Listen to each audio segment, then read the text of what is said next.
kailan mo nalaman kuya na, parang nakakatawa ako Oo. Paano mo Oo, na-discover? tama. Bata pa ako, parang grade 5 yata ako nung or grade 5 or grade 6 nung may ginawa kaming school play. Tapos ang role na ibinigay sa akin lolo. Tapos ang naging peg ko noon si Sabatini Fernandez.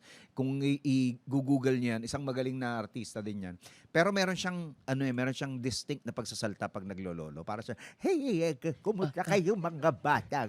So imagine grade 5 tapos ganun magsalita. So parang tawanan ng tawanan yung mga audience, yung mga nanonood.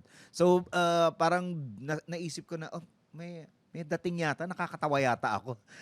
Nung nag-high school ako, ang naging role ko rin sa isang play, matanda rin. Pero hindi na ganoon yung performance. Tapos nung nag-college ako, sa kauna-unang play din nung college, ganun din yung role ko, matanda. So parang character talaga yung So tandang-tanda mo talaga. Tandang-tanda ako lahat ng Galing. naglilin towards ako sa mga towards character talaga na kakaiba. Medyo mimic kasi ako noon.